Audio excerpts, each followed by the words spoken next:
it's day 6 and now it's the same story again. The United States has launched another fresh wave of military strikes against Iran, marking the 6th consecutive night of operations amid escalating tensions between the two countries.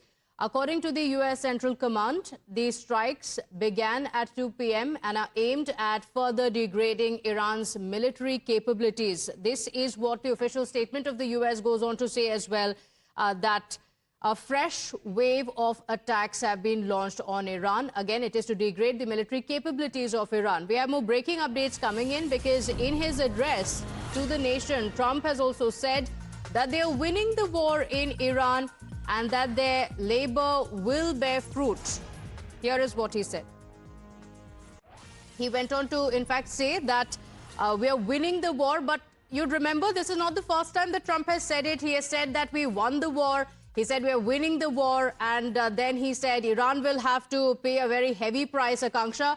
We've heard multiple versions of the very same claim that has been made by the U.S. president, now yet again going on to assert that we are winning the war, but he has also said that our labor will bear fruit. What does he mean? Is it an indication towards control over the Strait of Hormuz? What is it that the U.S. president is talking about? So, as we all know, going by what the U.S. president has to say, his whims and fancies are known to the entire world, including the press. And according to him, he would have won this war back in February or March itself, as soon as it began. But we've seen the strategic miscalculations on not just the part of the U.S. president, but also by Israel, especially given what we've seen is happening in the Strait of Hormuz, how also the U.S. allies in West Asia are continuing to get targeted in the second round of war as well. So, yes, there have been strategic miscalculations on their part. For the U.S. president to draw that analogy in his White House address with Venezuela is rather shocking, because Venezuela was just an overnight military operation where the Venezuelan president was rather illicitly abducted by the U.S. forces. And none of that has happened, even though, yes, they did manage to eliminate the religious leader, the former Ayatollah Ali Khamenei, and much of the Iranian IRGC leadership under Ali Larijani, their naval commanders like Tangzeri and many others. But what have they managed on ground? The land is not being ceded to any other country. In fact, they have now declared control and autonomy over the Strait of Hormuz, something that the U.S. president tried to contradict by declaring that 20% toll fee. But he's again made that U-turn. So what are the fruits of labor is he talking about? Is he talking about yet another deal? The hopes have been going down because we've already seen the MOU collapse.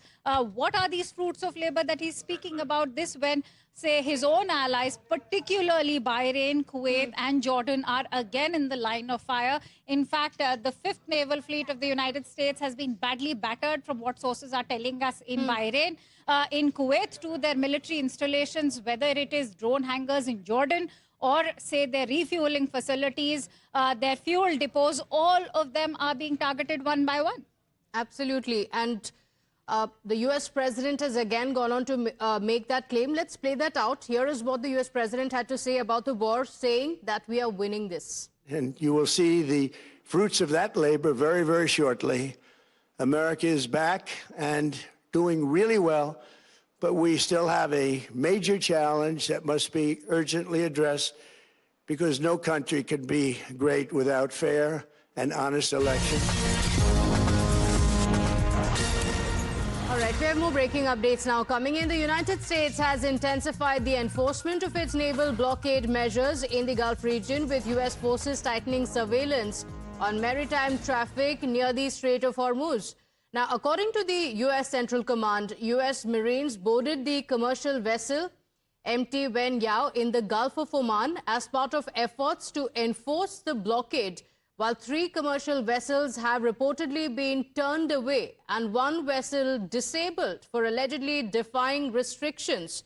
So that's the update now coming in. Akanksha, so the Strait of Hormuz, the tensions there still continuing. The U.S. blockade still continues. What does it mean for the vessels there? You know, there have been multiple questions. How is this blockade going to work? Are there more details coming in, and how is shipping going to be affected by this? Right. So yesterday, remember, Pratibha, the first target of the U.S. CENTCOM was a Curacao-flagged ship. And that was the first attack that had been conducted by the U.S. CENTCOM ever since war began in the second round. And today we are being told that the U.S. mariners have again taken over one of these vessels. We are awaiting more data to come in as this MT when Yao has in fact been boarded by the CENTCOM members. We'll have to see whether this ship has been attacked, because the CENTCOM would also like to lead by example, and rather should lead by example if they are. The idea is to deter the IRGC from attacking other ships in the Strait of Hormuz, which is how they are justifying their strategy of targeting all of these southern islands, whether it is Bandar Abbas, whether it is Sirik, Jask, Keshem, or even Chabahar to a great extent. They're saying that targeting these islands in the southern province of Iran is to only deter IRGC's military capability to attack these commercial vessels, which, remember, are unarmed. So to what extent will the US CENTCOM be able to have some kind of an impact through this second naval blockade that they have imposed? We'll have to see.